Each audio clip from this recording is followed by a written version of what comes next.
Hey everyone, my name is Kevin Grote, and this is my comparison video of the Canon 16-35 and the Rokinon 14mm. Alright, let's start by talking about the Canon 16-35. For this, I used the Canon 16-35 f2.8 L2 lens. It's L-glass, so you know it's good.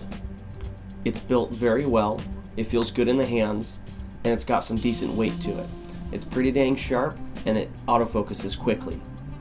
The competitor for this video is the Rokinon 14mm. The Rokinon, which is the same exact lens as the Samyang 14mm, is also very well built. It's solid and definitely doesn't feel like a cheap lens. The Rokinon is also pretty dang sharp, but it's 100% manual. That means you've got no autofocus, and the aperture is controlled manually on the lens. So now let's look at some shots so you can see the differences between the two lenses. This is Donatello. He'll be my model for this section.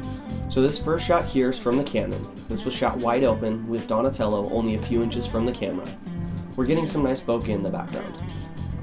Here's the same shot, also wide open, but with the Rokinon. The camera is the same exact distance from Donatello, but it's pretty obvious how much of a difference those 2mm make. The Canon does have slightly more background blur, and it's also slightly brighter, even though both lenses are f2.8.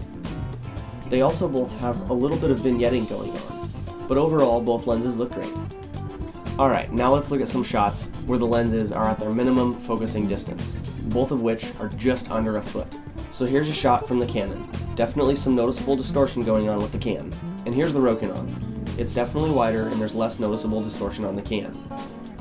So if you want to get a really close, dramatic, wide shot, I'd say the Canon wins here, but not by much because it's got more distortion than the Rokinon. These next shots are meant to show you how the wide-angle lenses will add a curve to the top and bottom of your shot. This is the Canon, and the distortion is definitely noticeable. Here's the Rokinon, and the distortion is also really noticeable. These next shots are to show you how badly the lens will stretch your image on the sides. Here's the Canon, and here's the Rokinon. Both are definitely giving you some distortion, but that's kind of what you expect with a super wide-angle lens. Here's a couple shots I got using both lenses.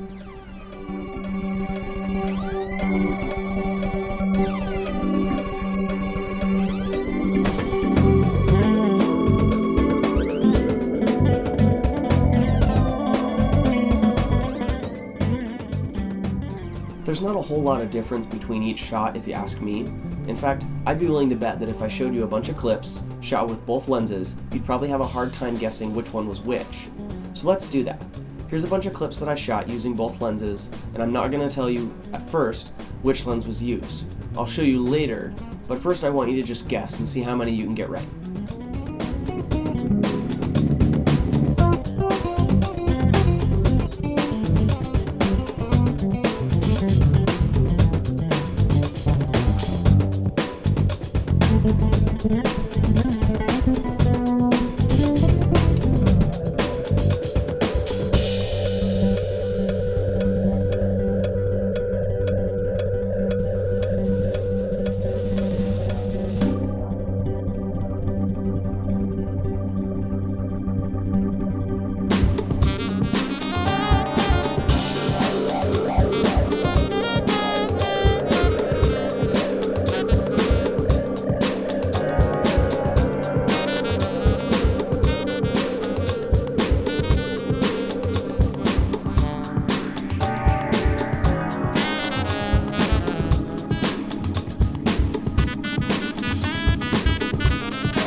So, are you ready to see which lens was used for each shot?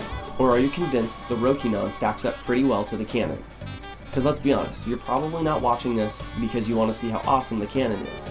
You're probably watching it because you want to see how well the Rokinon compares to the Canon. Well, let's take a look at some of the pros and cons of each lens. First, let's look at the Canon. Pros: it's sharp, it's got great build quality, it zooms, it's fast, it's got quick autofocus, and you can put a filter on it. Cons: the price. It currently costs around $1,500. Now for the Rokinon. Pros: it's also sharp, it also has great build quality, it's also fast, and it's cheap. Currently you can pick one up for around 350 bucks. Much better than the $1,500 Canon. Cons: it's a prime, which means you gotta zoom with your feet. Now normally I'm all about the prime lenses, but when it gets to the super wide angles, I don't think it really makes that big of a difference, at least not one that I've noticed. Also, it is a fully manual lens. If you're a photographer, this is probably a breaking point for you. I know that with the Rokinon, I've had some struggles taking photos, because if you use the eyepiece, it's almost impossible to see where your focus is. You have to open it up in live view and zoom in to get accurate focus.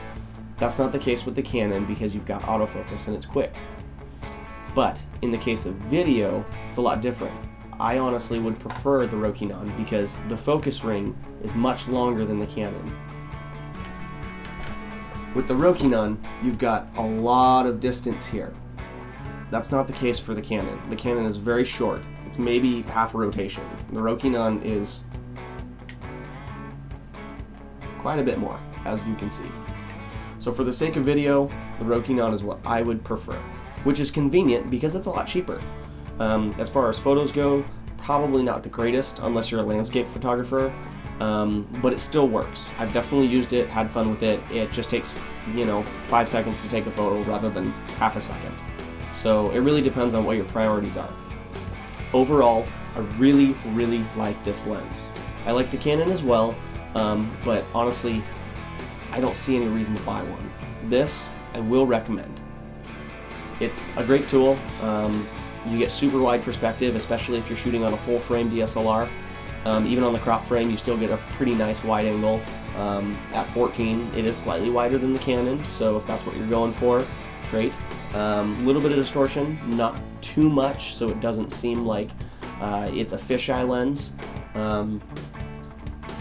And that's pretty much it. Thanks for watching, guys. I hope this was helpful.